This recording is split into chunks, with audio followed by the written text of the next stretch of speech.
Hello everyone, I hope you're all having a wonderful day. To say my last Jacqueline Wilson video did better than expected would be such an understatement. Seriously, thank you so much for all of the support I received on that video, guys. I mentioned in that video there was so much more to talk about, so I may or may not make a part 2, but here I am.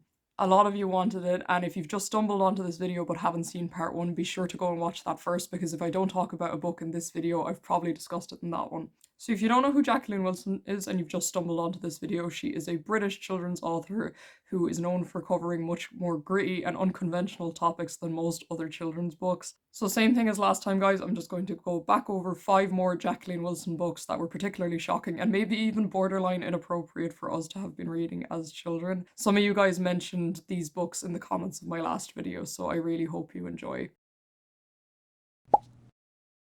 I never actually got to read Kiss properly growing up. It was confiscated from me when I was caught with it, so I never got past the first chapter, so I was really glad to get to reread it now. Something I did notice, however, was the copy I read had a lot of spelling and punctuation errors in it. Can someone confirm if this is the case for every copy of the book? Because that was really confusing. Kiss centers around 13-year-old Sylvie and her best friend and neighbor Carol Johnson. Sylvie is absolutely obsessed with Carol, and that is immediately established in the first chapter. Like, she's completely in love with him and fully expects they're going to get married someday.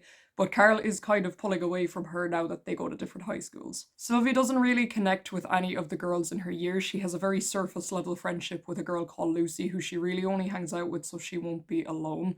And she's very small and young looking, so all of her classmates have given her the nickname Titch. Carol is going to the grammar school he got into on a scholarship due to how intelligent he is, so Sylvie has gone to the regular public high school with the rest of their classmates. Sylvie is quite fascinated by Miranda, a girl at her year who's very much kind of like an unconventional it girl. I actually really like Miranda's character. I think she's really well written. Miranda is one of the few other year 9s who gives Sylvie any form of attention, though most of this attention is in the form of teasing.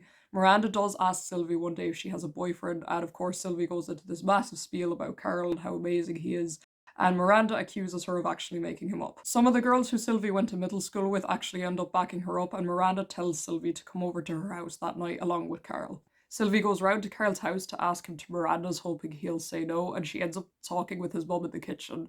And Carol's mum, Jules, tells Sylvie that she's actually quite worried about him because he's become really withdrawn and kind of depressed since starting at the grammar school. But she's thrilled when she learns Sylvie's come round to invite him to a party, as she's hoping he'll kind of socialise and make some friends. Carol is absolutely obsessed with glass, and the Johnsons actually have a shed out in their back garden referred to as the Glass Hut, where Carol keeps his massive collection of glass.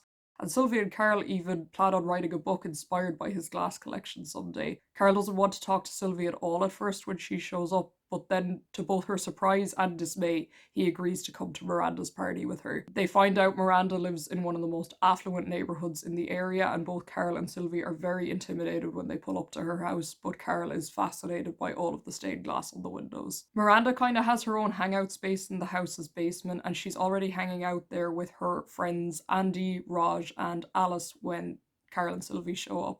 Raj recognises Carol as he's actually in the year above him at the grammar school and says, "You're that guy who's friends with Paul, who's a popular footballer." And Carol has never brought Paul up to Sylvie before, and she's immediately suspicious. The teens spend the evening playing spin the bottle and drinking alcohol. Sylvie has never drank alcohol before. She gets kind of upset when Miranda and Carol end up making out as a result of the game, and is offended when Carol doesn't kiss her goodbye later that night. They nearly do kiss in the glass hut the next day, but it doesn't happen, and again, she's really disappointed. Miranda and Sylvie do end up growing a lot closer, though it's very obvious Miranda also fancies Carol. One day, Miranda convinces Sylvie to bunk off school, and the two go around the shops.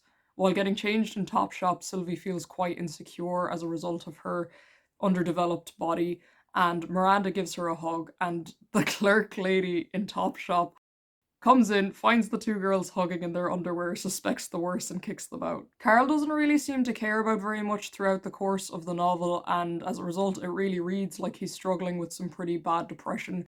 He also seems kind of ambivalent or just irritated to Sylvie whenever she tries to talk to him or hang out with him. And it's always kind of inferred that he wasn't always like this, but it's hard to imagine him with any other personality prior to the novel's events. One evening while round at his house, Sylvie tries asking Carl if he fancies anyone or if he's into any girls, and Carl gets really irritated and tells her he doesn't want to talk about it, but he does invite her and Miranda to come bowling with him and Paul that Friday. When they agree, however, Carl starts flip-flopping about whether or not he actually wants to go. Sylvie's mum ends up starting a relationship with a man she met online who's a stroke survivor, and Sylvie doesn't approve of this at all and makes no attempt to hide that. When Sylvie and Carl are on their way to the bowling alley, Carl admits he only wanted to go bowling to impress Paul, which really confuses Sylvie. And she's even more confused and really irritated when Carl acts like a completely different person around Paul, like really laddish and immature. Then on the walk home, Carl talks about nothing besides Paul and gets really offended when Sylvie isn't interested, and even more offended when she tells Carl she doesn't like Paul one bit. Miranda and Paul end up making out on the way home and start kind of a casual relationship as a result. Sylvie's mum has kind of, from the very start of the novel, been insisting that Sylvie start branching out and away from Carl, and as the story goes on, she starts getting firmer and firmer about this. She does get really happy when she sees Sylvie and Miranda are becoming closer, but Lucy, who doesn't like Miranda, starts icing Sylvie out. Sylvie goes to Miranda's house and the two bake Carl a cake for his birthday, and they meet Miranda's mother, and it's very, very heavily implied that she has an eating disorder. I didn't realise how common this was in Jacqueline Wilson's books aside from Girls Under Pressure, but a lot of you actually pointed it out in the comments of my last video. Sylvie goes to drop the cake off to Carl in the glass hut, and she's really horrified when she walks in and sees the space has been left kind of messy and some of the figures had been moved around. She has always considered it her and Carl's private space, and she's really horrified when Carl reveals he actually showed it to Paul. But she's reassured when Carl tells her he didn't show Paul their Glassworld Chronicles book.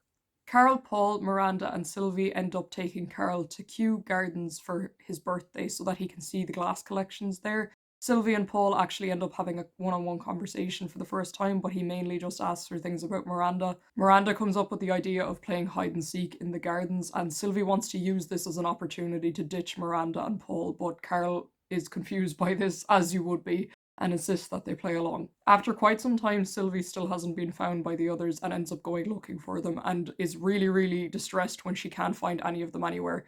She eventually gets a stranger to let her borrow their phone, and she rings Miranda, and Miranda says that she and Paul have actually left already and are getting a train home, and that she's pretty sure Paul and Carl have actually had a fight. Miranda won't walk back to Kew Gardens to get Sylvie, which makes her panic more, but she eventually runs into Carl's mother, who has come to collect them, and Carl then ends up stepping out and making an appearance, but it's very obvious he's been crying. Sylvie does try reaching out to Carl again the next day, but he tells her outright to leave him alone, and Sylvie doesn't want to hang out with Miranda either, so she actually ends up hanging out at Lucy's. The following day, Sylvie's mum goes to London to meet her new partner for lunch, and she instructs Sylvie to go around to Carl's house for food. Miranda ends up showing up to Sylvie's unannounced, and Sylvie doesn't want to talk to her at all, kind of understandably, and is really rude to her, but Miranda ends up giving her a full rundown of why they ditched them. Neither boy has said specifically what had happened yet, but Miranda confirms that they did have a fight and Paul never wants to speak with Carl again. She also goes into quite a bit of detail about what she and Paul got up to at her house that night, and for a Jacqueline Wilson book, it's a bit much. He arrives prematurely, shall we say. Miranda basically invites herself along to the Johnsons' house with Sylvie and is really kind of put out when Carl's parents stand up to her in general, but also refuse to allow her to go inside the glass hut. She clearly isn't used to being told no, and Carl doesn't come out of his room at all for the duration of them being there. Miranda eventually leaves the Johnsons' house to go and meet up with Paul, and Sylvie goes home, but Carl does text her saying to meet him in the glass hut that night. When Sylvie does show up, Carl goes into a long, impassioned speech about how he's in love with Paul, and Sylvie is absolutely crushed. Carl does tell Sylvie he loves her, but not in a romantic way, officially coming out as gay. This is already heavily hinted at throughout the story, and there's times you can tell Sylvie even knows but is in denial. Paul immediately freaked out, attacked Carl, and stormed off, but Carl does insist that Paul kissed him back for a few seconds. It's kind of unclear as to whether this is just Carl being hopeful or if Paul genuinely is confused about his own sexuality. Miranda sends Paul a topless photo of herself just for a laugh, but Raj ends up telling her that Paul has sent it throughout the entire grammar school and that Paul and his friends are being openly homophobic to Carl and bullying him pretty badly. When Miranda relays all of this information to Sylvie, Sylvie basically tells her she doesn't care about the topless photo being sent around, and all she wants to discuss is Carl's bullying. Dude. Don't get me wrong, what happened to Carl is absolutely awful, but Jesus Christ. Sylvie's mum brings her new partner over for dinner, and Sylvie is absolutely horrible to him, even though he's brought like a massive M&S grocery haul of fancy goods. And it's just really uncomfortable to read. Again, like, he's being so lovely and Sylvie's just being a little bitch. And when the couple go into the living room and Sylvie's mum asks her to make them coffee, Sylvie uses this as an opportunity to sneak out and go to the glass hut. Nobody else is in the glass hut, but Sylvie is absolutely horrified to see that Carol's collection has just been smashed everywhere. Half of it's completely destroyed, and there's just shards of glass all over the shelves and all over the floor, and she ends up cutting her hand. And she immediately jumps to the conclusion that Paul must be responsible. Sylvie runs into the house and tells Carol's parents that Paul has smashed up the glass hut. But when Carol's dad goes out to investigate, he finds Carol hiding in the bushes, bawling, crying, and covered in blood, and Carol's mum immediately takes him and Sylvie to the hospital. Carol explains that Paul pulled out of the school play that they were both doing, and some of Paul's friends started calling him homophobic slurs as a joke for doing drama. And this made Paul super uncomfortable, and he freaked out and told them all what happened in Kew Gardens, turning Carol into the target. He admits that this is when he came home and smashed the glass hut up himself, and he comes out to his mum, who tells him that she doesn't care and she's always known. Despite his mum and Sylvie's protest, Carol insists on going to school the next day, and he tells Sylvie that he hates the grammar school and he always has, but if he leaves now, it's going to make him look like he's scared, and he really doesn't want that. Throughout all of this, Paul has continued spreading Miranda's photo around. Sylvie tells Miranda everything that happened at the hospital, and Miranda says that Paul must be very confused about his own sexuality if he feels the need to react that way, and the two end up bunking off school and going to meet Carol for lunch. Carol goes back to the grammar school after lunch, but Miranda tells Sylvie that she actually wants to get drunk, and they end up getting refused from a bunch of off licenses in supermarkets, but go to get alcohol at Miranda's house, and they hear her mum upstairs with someone, but Miranda is just a bit pissed off rather than super upset, and tells Sylvie that her parents cheat on each other all the time. After some time in the park getting drunk, Miranda and Sylvie go to pick Carl up from school, and they see him being hurled homophobic abuse in the playground, and the boys actually recognize Miranda from the photo and start hurling insults at her too. And to everyone's surprise, Miranda walks straight up to Carl, kisses him in front of everyone, and then the three go back to Carl's house for coffee. It's revealed at the Johnsons' house that Jake, Carl's older brother, has a huge crush on Sylvie and has for a while. I didn't really like this twist because Sylvie is so mean to him throughout the course of the story, and she implies to the reader that she's still hung up on Carl anyway, even though all of the other characters seem really keen on the idea of her getting with Jake. Carl tells Sylvie he's actually not sure how much damage he did to the glass hut and can they please check together, and they're both relieved to find that a good chunk of the collection actually wasn't touched, such as his paperweights.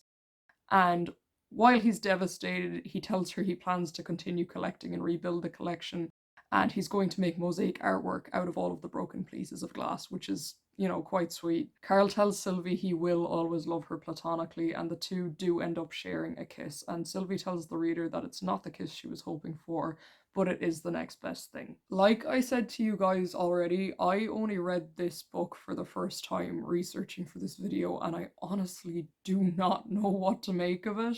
First of all, if someone had asked me to read this with like no prior background, no idea what it was, I don't think I would have assumed it was a Jacqueline Wilson novel. It reads really, really differently from all her other books, even her other books for teenagers. It's quite a bit more mature. Like, some parts of it are quite graphic, and there's quite a bit of swearing in it. And these things aren't issues at all. It's definitely a massive tonal shift from some of her other books. This can make the sequences where Sylvie is daydreaming about the Glass Worlds Chronicles stuff very jarring, because while the childish and dreamlike sequences fit in very well to other Jacqueline Wilson novels, it's so kind of out of place here and doesn't really fit. And I think Jacqueline realized this herself as she was writing it, because there comes a point in the novel where Sylvie herself finds it really difficult to like get into that headspace. I really, really do not like Sylvie. I think she might be my least favorite protagonist out of all of the Jacqueline Wilson books that I've read. She is so relentlessly pushy with Carl. And while Carl is a complete asshole to her in certain parts of the book, it's honestly really easy to empathize with why.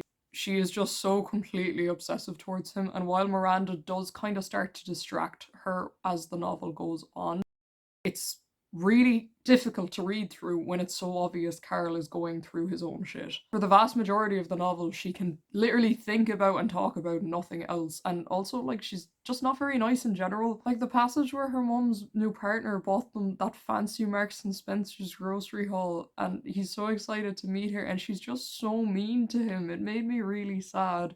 There's also like a lot of kind of politically incorrect, outdated language used throughout this book, but that's just kind of a sign of the times, really, I guess. While Miranda is really well characterized, she's not necessarily a super likable or nice person either, and obviously Carl isn't really either. He can kind of be an asshole. But as he's going through so much throughout the novel, it's kind of at least easy to sympathize with why in his case. I do wish Miranda's three friends from the start of the book had kind of showed up more, especially Raj. I really like the way he kind of is on Carl's side and stands up for him a little bit.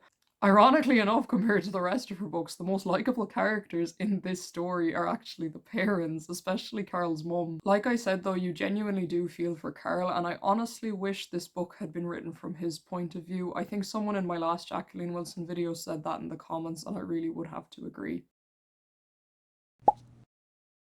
I briefly touched on this one in my last video because while I never read it myself, a friend did recommend it to me and I thought the concept was absolutely wild. So the Illustrated Mum centers around a family of three. There's Marigold, the mother, who is a heavily tattooed and very eccentric woman. Star, who's around 12 or 13, I think, and she's very pretty and popular. And then the narrator, the younger daughter, Dolphin, who is described as very awkward and dreamy. So while Marigold's erratic behaviour does scare Dolphin, sometimes she absolutely loves Marigold and thinks she's the coolest. But the novel begins on Marigold's 33rd birthday, and Star, who is becoming kind of more conventional and conservative than her other family members, is starting to find Marigold's behaviour and appearance really embarrassing at this point. So Marigold's really dismissive of the two girls the morning of her birthday and uses the birthday card that Dolphin designed for her to draw herself a new tattoo. Star is absolutely furious because Marigold had promised that she wouldn't get any more tattoos, but Marigold completely dismisses her concerns and goes off and gets it inked anyway. Marigold goes out that night to celebrate her birthday and doesn't come home, but the next morning, Star insists that they both go to school so that social services won't get involved. Unlike Star, Dolphin is outcasted at school and heavily bullied for her odd fashion sense and for the fact that she's dyslexic, but she does end up making friends with another boy in the class called Oliver who spends his lunches alone at the library. And Oliver thinks Marigold is absolutely fascinating, and he ends up becoming a huge source of comfort to Dolphin throughout the story. When the two sisters get home from school that evening, they find Marigold surrounded by a bakery's worth of equipment and she's baking batch after batch of cookies and cakes. And then she tells them she's gotten a ticket to see the rock band Emerald City. Emerald City were the favourite band of Star's dad, Mickey, and she insists she's going to the concert to find Mickey that night. He leaves them alone to go to the concert, and once again the girls worry because she's not back until all hours. However, much to their surprise, when she comes back, she is in fact accompanied by Mickey, who didn't even know Star existed up until this point. And it's at this point the reader kind of begins to get some insight into Marigold's mindset and delusions. She had told the girls Mickey was the great love of her life and they'd been together for years and years. However, it's revealed that it was actually just a fling that lasted a few weeks. Marigold thinks that she and Mickey are going to get back together as a result of this and that the four of them will be a family, though Star and Dolphin can immediately see this isn't something that Mickey is interested in. He's quite well off and runs his own jewellery business, and the next day he takes them to central London for food and shopping. Marigold's behaviour is really manic and it worries Dolphin and really embarrasses Star. Dolphin establishes to the reader pretty much immediately that she doesn't like Mickey at all. A lot of this does seem to be jealousy towards Star for finally having a father figure, but she denies this constantly to the reader. Star starts spending a lot of one-on-one time with Mickey at his home in Brighton. Dolphin's always invited to come with as well, though she always refuses. Marigold often tries to invite herself down with Star, even though it's clear that she's not welcome. Mickey also continues sending a lot of presents and money to the house, including providing the family with a mobile home so that he can talk to Star while she's still in London. One day, Marigold brings Dolphin down to Brighton herself, insisting that the two of them will just find Mickey's house, even asking a taxi driver just to drop them at Mickey's door. After hours of just wandering in circles around Brighton without any food, poor Dolphin does break down in tears, and Marigold responds by slapping her across the face. And she does break down in tears and apologise to Dolphin afterwards, but this is a really uncomfortable thing to read. After Marigold and Dolphin make their way back to London, Dolphin and Star speak on the phone that night, and Star tells Dolphin that Mickey actually has a girlfriend down in Brighton named Shan and that Marigold needs to let the past go. Mickey has told Star that he believes Marigold needs professional help, and Star actually agrees with him, but Dolphin is horrified by this. A few visits later, Star actually ends up packing all her belongings with the intention of going to stay with Mickey permanently, as this is something that he Mickey also wants, and the three end up having a massive argument, and Dolphin gets quite horrible to Star. Star responds to all of this by telling Dolphin she's essentially had to be Marigold's carer since she was little, and to an extent actually Dolphin's as well. And this was honestly really heartbreaking to read. I felt really, really bad for Star. And Dolphin, as much as she's a child who just didn't understand, is really awful to her.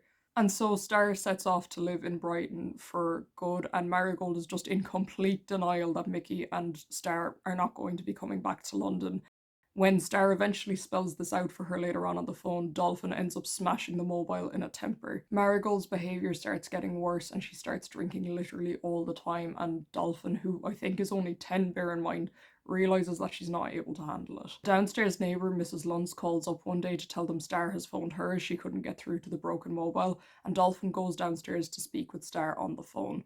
Dolphin ends up telling Star that Marigold is actually the one who broke the phone in a temper, and that also Marigold has begun physically abusing her. And Star is really, really concerned by this until Marigold storms in, snatches the phone, and tells her none of it is true. Star then gets really angry and ends up hanging up on Dolphin, refusing to speak to her further. After this incident, Marigold just continues to deteriorate and somehow comes to the conclusion that Mickey won't be with her because of the way she looks and all of her tattoos, and ends up pouring white paint all over herself in an attempt to hide them. Dolphin, of course, is terrified when she finds her like this and tries to get the paint off her, but Marigold is completely catatonic and won't respond. Marigold had told Dolphin and Star horror stories about hospitals she'd been in the past, but Dolphin does realise at this point she doesn't have any other choice and has to phone an ambulance. She tells the paramedics that her dad will be home any minute to avoid going into care, and Marigold gets taken to a psychiatric ward. Dolphin tries to stay with her friend Oliver, but quickly realises this isn't an option when his mother refuses, saying that the family are weird. And then Oliver tries to encourage her to go and live with Mickey and Star, but she refuses, still insisting that she hates Mickey. Oliver then encourages Dolphin to try and find her own dad, whose name is also Mickey. The only thing Dolphin knows about him is that he used to be a swimming instructor. After phoning a bunch of different swimming pools around London, they actually do manage to track him down and go to that swimming pool to speak with him. He tells Dolphin that he and Marigold had been together for quite some time, even living together, even though Marigold had told Dolphin she only knew him for a few weeks. She had left after falling pregnant, and the implication is kind of that she told Mickey she wasn't going to be keeping the baby.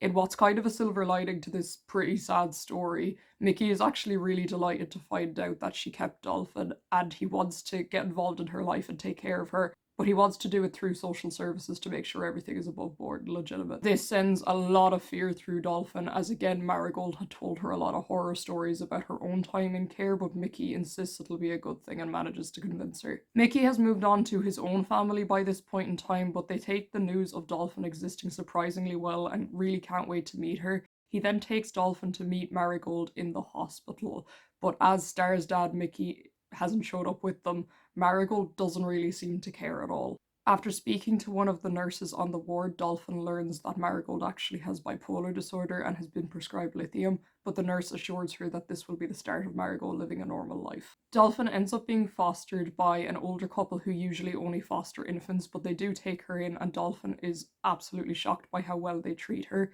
When the kids at school find out Marigold is in hospital, they also ease up on the bullying, and her teacher allows her to sit with Oliver. When Dolphin gets home from school that night, she's very shocked to find Star there, and the couple tell her that Star is also going to be staying with them for a while. The conclusion to Star's storyline with Mickey is really confusing. While she and Dolphin are initially happy to see each other, they have a huge argument the next morning. It's revealed that Star didn't really get on with Mickey's partner Shan, but she also insists that Mickey was on her side, and also that she came back to look after Dolphin of her own volition. Dolphin accuses Mickey of having gotten sick of Star and dumping her back in London, and it's left pretty ambiguous as to what the actual truth is. But nonetheless, Dolphin and Star do make up and they go to visit Marigold in the hospital together. Reluctantly taking her medication, Marigold has actually stabilised a lot, and she breaks down in tears to Star and Dolphin and apologises to them, stating that she actually put them through a lot of the things her own mother put her through. I really like this passage a lot because it's actually quite rare in Jacqueline Wilson's books. The shitty parents will kind of show remorse or face consequences for any of their actions. And as a result, the book actually ends on a really hopeful note. Despite how unconventional Jacqueline Wilson's books can be, I've always said I would have no problems whatsoever with my own children reading them. I feel like there's a lot of good messages and they really build empathy, but when it comes to The Illustrated Mum, I just feel like it's honestly too upsetting and too dark, and I'm quite glad I didn't read it myself as a child. I'm glad I only read it recently, but still, it's a quite good story and I did enjoy it. The Diamond Girls is both a disturbing and strange book, and I remember this was the first book of hers I ever read, and after reading it, I really didn't know what to make of it. I felt very kind of just confused. But as it is the first book of hers that I read, I do hold it very near and dear to my heart. The Diamond Girls is narrated by Dixie, who is 10, and she has three sisters: 16-year-old Martine, 14-year-old Jude, and 12-year-old Rochelle, and they all live with their mother. Dixie and Jude are very close, but none of the other sisters are really. And at the start of the novel, the mother is pregnant with her fifth child, who she's absolutely besotted with and expects is finally going to be a boy. The catalyst for this novel's events occur that when Sue decides, with a new baby on the way, their 3-bedroom council flat in London just isn't going to cut it anymore and wants to move them into a house. The other three girls are absolutely appalled by this at first, but come around to the idea, tantalised by the fact they might have a garden and their own bedrooms and pets. But Martine remains absolutely devastated because she's going to have to leave her boyfriend Tony behind, who lives next door, and she's so upset and insists she's going to be in love with him forever. I remembered thinking Martine was so grown up when I first read this book, and when I reread it for this video, I was like, girl, you are literally a baby, chill out. None of the girls have a solid father figure in their lives. Martine's dad couldn't cope with the stress of being a teen parent, and in the present days in Australia, Jude's dad heavily abused both Sue and Martine, and in the present day is implied to be in prison. And Rochelle's dad was an aspiring musician who died of a drug overdose when she was 2. Dixie's dad is an embalmer, and Sue actually met him when she was making arrangements for Rochelle's dad's funeral, and the two started an affair. He already had a wife and family at that point, so Dixie actually has 2 half sisters on his side, though his family aren't aware she exists and she's never met any of them. She absolutely idolizes her dad, but she never really gets to see him. Not much is said about the baby's dad at all. Sue says at one point that he's an artist, but this is never actually confirmed, and the girls hear rumours that he was just a one-night stand. Bruce, who is an acquaintance of Dixie's dad, as his florist business frequently works on the funerals, who Dixie's dad would also work on, says he's going to help out the family for a small fee, and he warns them that he can't move anything because of his bad back, but then pretty much immediately becomes their punching bag. Seriously, throughout the whole book, Bruce is bullied, made fun of, forced into doing things he doesn't want to do, and I'm not sure if this was supposed to be like comedic relief or what, but it makes the Diamond family really dislikable. Dixie takes an immediate shine to Bruce and starts referring to him as her uncle, and asks him incessantly endless questions about her dad, even though Bruce kind of only knows him vaguely through work. Sue had been shown pictures of brand new houses, but this obviously isn't the case anymore when the van pulls up. The house has very obviously been used as a squat in the recent past, and the estate is completely desolate. There's ripped up carpets, the electricity doesn't work, there's vomit in the sink, pretty much any defect you can think of, and Sue is absolutely devastated, and this isn't helped when Martine berates her for being so careless. A group of boys from the estate start flirting with Rochelle, and Jude gets really overprotective because of Rochelle's age, and she starts fighting with the boys, and this is interrupted by Bruce of all people, who knows kung fu and scares the boys off, but Rochelle and Jude keep fighting as Rochelle quite likes the attention. The stress of all of this sends Sue into labour, and she goes to the hospital and checks herself out early the next day and comes home with their new baby brother, who she has named Sundance. Definitely a choice. Sue develops postpartum depression of sorts and kind of just spends all of her time in bed with the baby. Martine becomes constantly ill. Jude realizes the gangs on this new estate are a lot more dangerous than the gangs back home and actually ends up getting severely injured in a fight. So Bruce starts teaching her kung fu to defend herself, and Rochelle starts dating a boy in one of the gangs who is 16. Dixie is absolutely fascinated by their back garden, which is like really wild and unruly and unkempt with just brambles and tall grass everywhere. And she realizes there's actually a fancy upper class estate just beyond the garden, and she ends up befriending a 6-year-old girl who lives in the house behind there, is named Mary.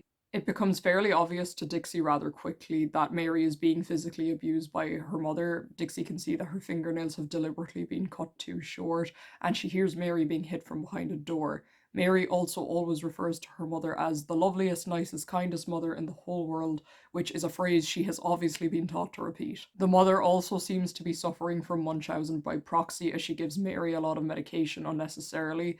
Dixie has a stuffed blue budgie toy that she brings with her everywhere, and she ends up loaning Mary this toy for comfort. Mary's dad is portrayed as a very nice man, though it's not really made very clear as to whether he's unaware of his wife's abuse or if he knows about it and just doesn't say anything.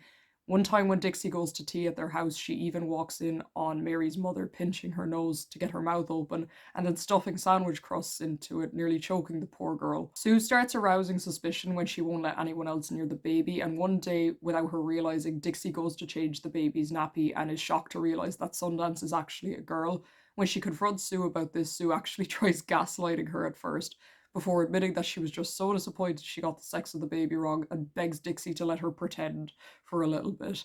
Dixie doesn't understand why she would lie at all, but nonetheless agrees to keep Sundance's real gender a secret.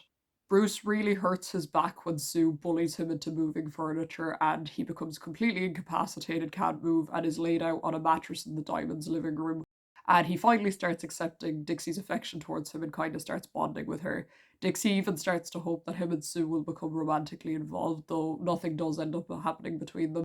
And good, because Bruce honestly deserves better. When asking Bruce probing questions about her dad's life, Bruce reveals to Dixie accidentally that she has a new baby sister, assuming that she already knew. And Dixie is really upset by this. It's revealed that Martine is pregnant with Tony's baby, and of course, she and Sue have a massive argument. Martine accuses Sundance's dad of being a one night stand, says Sue probably doesn't even know his name, and she tells Sue that everyone back at their old estate used to call her a slag behind her back. This shocks the other sisters and leaves them speechless as Dixie reveals to the reader it's the one word they would never refer to their mother as, no matter how angry they got with her. Just when it looks like Martine is about to apologise, Bruce actually starts tearing into her, and Martine, in a strop, packs her things and leaves to go back to London to live with Tony and his mother. Rochelle continues to see her new boyfriend, and she tells Dixie he actually wants to get out of that lifestyle and get on the straight and narrow. And this is portrayed as some kind of like redemption arc, but like, the guy is 16 and Rochelle is 12. When Jude is chased by a gang leader, he actually ends up severely hurting himself in the chase. But because nobody saw, they assume Jude is actually the one who got the best of him, and she ends up being really respected and left alone. Dixie makes a final trip to Mary's house, where she's absolutely horrified to see Mary standing on the window ledge of her bedroom. She's holding Dixie's stuffed blue budgie, believing it will help her fly, and she jumps off the window ledge and Dixie has to dive underneath to try and save her. This results in Dixie waking up in the hospital with both of her legs broken, though Mary did survive the fall with very minor injuries. The four sisters, Bruce, and both of Dixie's parents are there, and it's very obvious everyone has been crying. Sue tells Dixie that Mary's mother actually developed pretty severe postpartum depression after Mary was born that her mother never really managed to recover from, and she's now been admitted to the psychiatric ward. Dixie's dad tells her that he's really sorry for not making more of an effort and he wants to be in her life, and he also wants to introduce her to her half-sisters on his side. Martine tells them all that she's done with Tony as she was sick of him and his mother bad-mouthing the Diamond family, and the entire family agree to help Martine raise her new baby. Sue finally admits to everyone that Sundance is actually a girl. Reading this as an adult was a very, very different experience for me to reading it as a child. Bear in mind, I would have first read this book when I was about 9, and the main thing that I realised is Sue is actually so much more dislikable than I previously thought. Sue is very into mysticism, like tarot cards and astrology and stuff like that, and of course being into those things is fine, I'm into those things myself, but she lives her life by it to a dangerous and careless degree. It's her entire motivation behind moving house, and it's the reason she's so sure that Sundance is going to be a boy, and she becomes so convinced of this fact that she refuses to accept that it's not reality. Even outside of her being into these things, she exhibits a huge amount of behaviour that's just really self-centered and irresponsible. Also, how horrible everyone besides Dixie is to Bruce when all he does throughout the novel is try to help them is fucking crazy. Mary's abuse is obviously quite hard to stomach as well. The section where her mother shoves the food down her throat is something I had honestly blocked out. All of this being said, Dixie and Jude might have the best sibling relationship out of any Jacqueline Wilson book, and Dixie bonding with Bruce also gave some really nice passages to read. Also, I didn't realise until rereading for this video, but the entire novel takes place over the course of about 3 days. I did not realise that beforehand, and so much happens. Absolutely mental. Cookie is one of those books where the older I get and the more I reread it, the more horrible shit I actually realize was in it. A lot of you said in the comments of my last Jacqueline Wilson video that there were certain things you didn't really put together when you were young that you did rereading them now, and I certainly feel that way about this book. Cookie is narrated by 10-year-old Beauty, who is short and overweight and described as quite plain looking, and she doesn't have any friends at school and is given the nickname Ugly due to her name. And her mother is very pretty, very young, but both suffer heavy abuse from Beauty's father due to his short temper. Unlike most Jacqueline Wilson protagonists, Beauty's parents are very wealthy, as her father is a real estate developer for mid-range to luxury homes, and her mother is actually forbidden from working. In fact, her mother's life is so heavily controlled by her father that she's actually not even allowed to pick out her own outfits to wear. Beauty isn't much better off, but her mother does manage to protect her freedom of choice to some extent. Their home is very, very luxurious and beautiful, and her father has very, very strict house rules. It's really relevant to the story to point out that Beauty's mother is very, very conventionally beautiful, and it's implied that there's quite a big age gap between her and her father, as they married when she was straight out of school and very young, to the point where people think that the two are actually sisters rather than mother and daughter. Beauty's dad cheated on his first wife with his second, and then cheated on his second wife with Beauty's mother. Beauty has 3 half-brothers from these previous marriages, but they don't show up in the story at all. The bullying at school is led by a very pretty and popular girl called Sky, though Sky's best friend Rona starts showing a lot of kindness to Beauty privately and confides that she'd rather actually be her friend than Sky's. This plotline used to really bother me because I don't feel Rona did enough to stand up for Beauty to anyone's face at all, but I do guess that that's probably realistic. Rona has a pool party for her 11th birthday, and much to the annoyance of everyone else in the class, she does invite Beauty. Beauty's dad forces her to get a full head of ringlets for the party, and the other girls make fun of her relentlessly for it and even drag her into the pool by force. And this really upsets Beauty because she knows her dad is going to go absolutely ballistic when he sees her hair is ruined. Absolutely distraught due to the other girls completely dragging her self-esteem down, Beauty throws a hairbrush at her reflection in her Venetian glass mirror in her room and smashes the entire thing, and realises this is really going to make her dad go mental. Her mum secretly sells some jewellery so that they can pay to get the mirror replaced, including the diamond collar her dad got her for her first wedding anniversary. The bullying starts getting to Beauty's mum so badly that she decides that Beauty deserves a new nickname, and as the family's last name is Cookson, she decides, hey, like, Beauty can give baked goods to the girls in the class and maybe they'll start calling her Cookie instead. Beauty's mum is kind of forbidden from cooking at all, and they turn out absolutely horribly at first, but with a lot of practice and different baking methods, they start baking different flavours and combinations, and eventually they start turning out really good, and they try to show Beauty's dad, but he's really dismissive and even reprimands Beauty's mum for attempting to bake. Beauty's own birthday party rolls around, and her dad insists it has to be this huge extravagant event and she needs to invite every girl in her class, and he buys everyone tickets to a theatre show called Birthday Bonanza, organises a limo and a fancy meal. Everyone meets at Beauty's house before the party, and Rona even brings her own dad. Beauty had confided to Rona that she absolutely loves rabbits and her dream present would be a pet rabbit, but she didn't tell her about her dad's strict house rules, the main one of which is no pets are allowed. Rona and her dad, in an extremely generous gesture, actually buy Beauty her own baby pet rabbit for her birthday and gift her Rona's old rabbit's hutch as well. Beauty is absolutely overcome with emotion and names the baby rabbit Birthday, which I just think is so adorable. But she's also absolutely terrified because she can see her dad trying not to lose his temper in front of everyone. To make matters worse, Rona's dad does stick around, and this really pisses Beauty's dad off, especially when he makes a very perfectly well-mannered complimentary comment about how good-looking Beauty's mother is.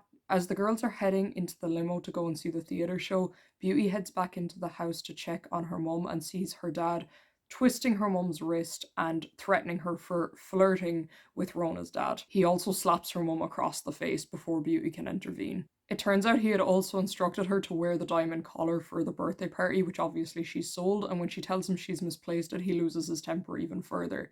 When he sees then that Beauty and her mum were planning on giving the guests party favours in the form of little bags of cookies, he snatches them, throws them on the floor, and just stamps all over them, completely destroying them. Things get worse at the birthday show when all of the audience members whose birthday it is are called to go up on stage, and Beauty, who hates to be the centre of attention, refuses to go up. This is made even worse again when Sky pretends it's her birthday and gets up on the stage instead. It's quite common for the dads in Jacqueline Wilson stories to be really creepy, and honestly, some of the comments Beauty's dad makes about Sky are definitely very weird. I forgot to mention it in my last video, but Ellie's dad in the Girls series is a massive creep as well. Beauty's dad is incredibly verbally abusive to both Beauty and her mother the entire limo ride back to the house. When they get home, Beauty immediately goes to the back garden to check on Birthday and is shocked to find that his hutch has actually been opened. And her mum start looking around everywhere for him, and her mum finds him first. And she tells Beauty not to come over and look at him, but Beauty does and finds that he has just been mangled and he's covered in blood. Her mother accuses her dad of deliberately letting the rabbit out himself, which he denies, saying that a fox obviously must have gotten to him. I didn't pick up on this as a kid, but the implication here heavily actually suggests that Jerry killed the rabbit himself. This is the final straw for Beauty's mother, and she finally stands up for herself, and they pack some bits and pieces and set off together. The two of them end up going to Averil's house, who is Beauty's dad's first wife. They have always gotten on very well, but neither get on well with his second wife. She tells them that while they're both welcome to stay for the night, she doesn't have the space to keep them long term, and she tells Beauty's mum that she's made a terrible decision by separating from her dad. Beauty's mother suggests that the two of them might go to a women's shelter, and Avril says those are only for women who've been physically abused. And when Beauty's mother tells her about the slapping and the fact that he twisted her wrist, Avril actually laughs at her, which is just crazy and really upsets Beauty. Beauty and her mum set off again the next day, and they decide to treat their newfound freedom as a holiday at first, and they make their way to a seaside resort town called Rabbit Cove, so called because there's two cliffs that stick out like rabbit's ears at either end. It's a very small and quaint seaside town, and the two end up staying at a bed and breakfast run by a kindly older man named Mike. Beauty's mum ends up becoming employed as Mike's breakfast chef, and the two settle into their new life by the sea, and the book becomes a much more pleasant read from this point on. Beauty's mum also continues developing her cookie recipes. Against Beauty's wishes, she does tell her dad where they are, as she believes he has the right to know as her father, but she terminates the call when he calls her a useless aging dumb blonde. Like, the absolute audacity. Beauty's dad does track them down at the bed and breakfast and accuses her mum of having an affair with Mike, saying he knew she didn't have the balls to try and make it on her own, and he ends up punching Mike in the face. He tells Beauty's mother that she's losing her looks and that he doesn't need her anymore, and tells Beauty she doesn't have any looks to begin with before driving off for good. What an absolute charmer. Beauty's mum reveals to Beauty that Mike actually did express romantic interest in her and suggested the two begin dating, but she turned him down as she really wants to learn how to be independent, and this kind of upsets Beauty, but personally I think it was definitely a very good story decision. She tells Beauty she will have to start in one of Rabbit Cove's schools when the new term starts, and Beauty is vehemently against this at first, but she's actually pleasantly surprised to find she gets on really well there. Her classmates are much nicer, and she even ends up making a proper best friend called Princess, with the two of them bonding over their unusual names. Her mum's cookies start developing nationwide popularity, even being sold at events and markets, and her classmates start calling her the Cookie Girl as she frequently brings them into school. Her and Rona also manage to stay in touch by writing each other letters. Beauty is invited to be on a TV show for kids called Watchbox to talk about her mother's cookie business, and the producers from Watchbox actually arranged for her to meet TV presenter Sam from the TV show Rabbit Hutch, which Beauty is shown to watch frequently throughout the novel, even though she's slightly above the target age demographic. Sam tells her that Lily, the rabbit who accompanies him on the show, is pregnant and he would like Beauty to have one of the little baby bunnies when they're born. I love this book so dearly, even more so as an adult than I did growing up. Rereading this story as an adult, Jerry's abuse is definitely like a lot more extreme and shocking than I actually had remembered, and I was absolutely mind blown by the realization that the implication was he had killed the rabbit himself. But I absolutely adore how strong Beauty's mother becomes throughout the novel, striving out on her own with her little girl despite having very little to her name, and just really making it on her own and becoming independent. It's just so nice to read. I absolutely love that they both got their happy ending, and this is really up there with her best books. For many, many years, Lola Rose actually was my favourite Jacqueline Wilson novel. It's targeted at teenagers and it centres around 10-year-old Janie, her younger brother Kenny, and her mother Nikki. The story begins with Nikki winning £10,000 on a scratch card, and they decide they're not going to tell Nikki's husband Jay as they're scared he's going to drink it all with his friends. It's immediately established that Jay has a history of abusing Nikki. Later that night, however, Jay reveals he has a new job as a taxi driver but just needs to provide the car himself, and Nikki ends up going back on her promise and telling Jay that's no issue because she has all this money now, and the family go out to TGI Fridays to celebrate. Jay and Nikki drink heavily during this meal out and end up fighting when they get home, and this time Jay actually also hits Janie. Nikki realizes she can't stay now that he's turned on one of the kids, and the three actually pack their bags and end up running away to London, where they change their last name to Luck for safety. So Nikki becomes Victoria, Janie becomes Lola Rose, and Kenny becomes Kendall. They stay in a really high end hotel in London and spend frivolously for a few weeks on fancy meals out, designer clothes, and trips to the aquarium for Kendall, who has become fascinated by sharks. Lola Rose, on the other hand, realizes she's actually terrified of them and refuses to go to the aquarium with her family after some time. One night, Victoria gets really upset when she thinks a lot of the money has been stolen, but Janie helps her count it out and calculate the spending from the last few weeks, and they realize they literally just have been spending too much. They go to the housing office, and after a grade A meltdown from Kendall, they manage to get a decent apartment and are moved in there within a matter of days. The kids get enrolled at a local school, and while it is considered to be the worst school in the area, they both end up getting on really well there, and Lola Rose ends up befriending a girl named Harpreet. One night, Victoria stays out all night, and while Lola Rose is worried sick, Victoria eventually comes home and reveals she's gotten a job at the nearby pub. While working at the pub, she meets a 20-year-old artist named Jake and they begin dating, but Lola Rose heavily suspects Jake is only with her mother for the money as she frequently buys him expensive gifts. Kendall really misses his dad and absolutely loves Jake as a result, but Lola Rose frequently clashes with him. Victoria accuses Lola Rose of being jealous of her being with Jake, which I just thought was so weird. Jake finds a lump on Victoria's breast and starts insisting that she go to the hospital. Victoria refuses, but the stress is clearly getting to her because she starts behaving really erratically. One night, after drinking all night on the job, her boss drops her home and fires her. This is the last straw for Jake and he leaves. Lola Rose then accuses Jake of only leaving because her mother's lottery money has run out, which I thought was so unfair. The woman is a mess. Lola Rose does convince Victoria to go to the hospital to get the surgery to get the lump cut out of her breast. Victoria thinks this will be a tiny procedure and she'll be back the next day, and as a result only leaves enough money for one day's worth of food. Of course, this isn't very realistic, and Victoria doesn't come back for several days, and Lola Rose gets more and more frantic. Absolutely desperate, she ends up calling Victoria's estranged sister Barbara. Barbara reveals their dad showed up to the pub that she runs a few weeks ago, demanding to know where they were, and assumes that he found Victoria and that's why she's in hospital. After Lola Rose explains the situation, Barbara comes over with a massive haul of groceries immediately, and much to her surprise, Barbara announces that she's actually going to stay and look after them. She brings the kids to see Victoria, who doesn't care because Jake isn't there. The next time they go to visit her, Jake does show up, but it's very obvious he doesn't want to be there, interacting more with Kendall than Victoria, simply out of awkwardness. When he does leave, Victoria starts crying, and when Barbara tries to comfort her, Victoria just insults her. Eventually, Victoria does come home, though much to the dismay of the family, they find Jay in the living room when they come up to see her, and Victoria tells Janie that it's about time they got back together. He's very apologetic to Victoria and plays with Kendall, gives him so much attention, but doesn't interact with Janie at all. While talking Victoria into bed properly, he finds a pair of Jake's boxers that had been left there and goes absolutely mental. Before he has the chance to do any real damage, Barbara reveals she's actually pretty skilled in Thai boxing and sends him running from the apartment. Unfortunately, Victoria's condition does get worse. It's revealed that it was a cancerous lump and that it did spread.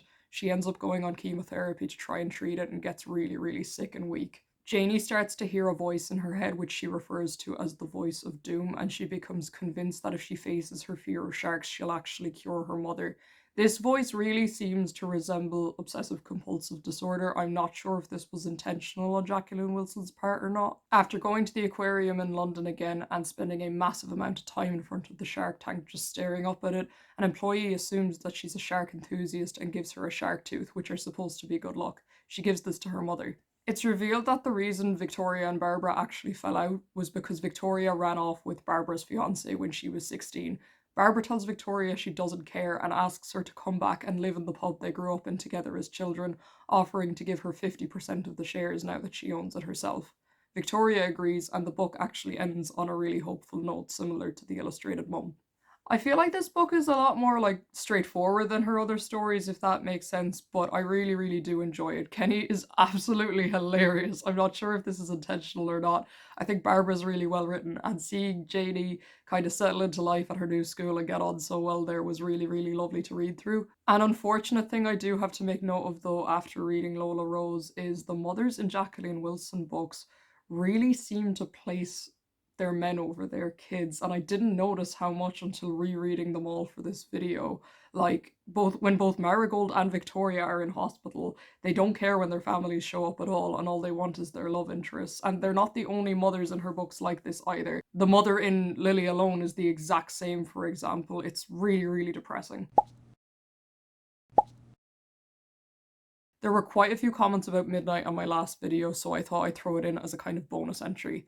Midnight is narrated by 13-year-old Violet and centers around the relationship with her 15-year-old brother Will. Shortly prior to the events of the novel, it came out through their grandmother that Will is actually adopted, and since this happened, he has put some distance between himself and the rest of the family, which is very distressing to both Violet and their mother. Their father, like many of the fathers in Jacqueline Wilson books, surprise, surprise, is really slightly abusive and, very authoritarian, and he doesn't really care as much. He's also a police officer, and one night while the parents go to a work event, Violet and Will are left alone in the house together for the first time in quite a while. Violet adores Will, honestly to a bit of an uncomfortable degree, and she's so delighted that she gets to spend some one-on-one time with him, but this quickly turns sour when Will suggests playing one of his notorious games, and these games almost always end up with Violet being upset or hurt. This time Will insists on playing Blind Man's Buff, and after guiding Violet to the attic of the abandoned house next door, she's swarmed by bats and is absolutely petrified, and this kind of serves as a bit of a wake-up call to her, and she starts putting some distance between herself and Will herself, as he kind of has a history of doing things to scare, upset, or hurt her since they were very, very young. Violet is a bit of a loner at her secondary school, besides some surface level friendships with two girls, but when a new student called Jasmine joins the class, Violet is just absolutely fascinated by her, and the two become fast friends. A lot of people in the comments of my last video pointed out that this novel is definitely queer coded. Violet's descriptions of Jasmine very much indicate feelings and attraction rather than just a platonic friendship, and I would just have to agree with you guys, you were absolutely right. Jasmine's lifestyle and upbringing has been drastically different to Violet's. Both of her parents are actors and she dresses in a very bohemian way.